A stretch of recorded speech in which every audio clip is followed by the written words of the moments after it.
Bahwa Giem, seorang penyapu jalan di Kabupaten Ogan Komering Ulu, Oku, Sumatera Selatan, Sumsel, terpilih sebagai penerima penghargaan dari Presiden RI dalam peringatan Hari Kartini tahun 2022.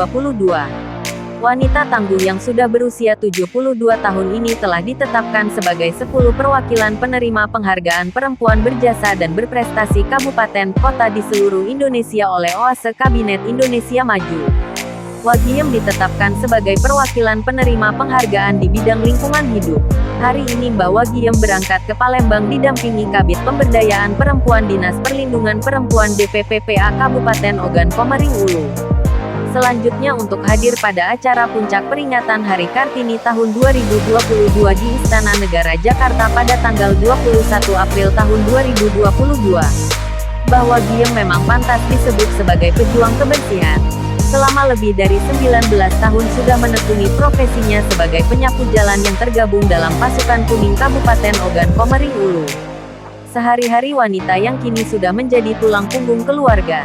Menurut Brigmen Kabid Pengelolaan Sampah, LB3, dan PK, Wagiem bertugas menyapu di jalan di simpang kantor Kementerian Agama Kabupaten Oku, di simpang Polres Lama kantor Satlantas Polres Oku, dan di depan SMPN 2 Kabupaten Oku. Hebatnya lagi Mbak Wagiem ini sangat tangguh dan terus-menerus masuk kecuali sakit. Teman-teman sesama penyapu jalan memanggilnya Mbah. Meskipun sudah berusia lanjut namun Mbak Wagiem tetap rajin dan dengan senang hati melakukan tugasnya sebagai penyapu jalan. Pekerjaan yang dilakukan dengan hati ikhlas kini berbuah manis. Mbah yang hidup sederhana ini tidak disangka diundang Presiden ke Istana Negara untuk menerima penghargaan. PLH Bupati Oku Teddy Meilwansyah menyampaikan ucapan terima kasihnya kepada Wagiem. Jangan lupa subscribe, share, komen, dan like ya!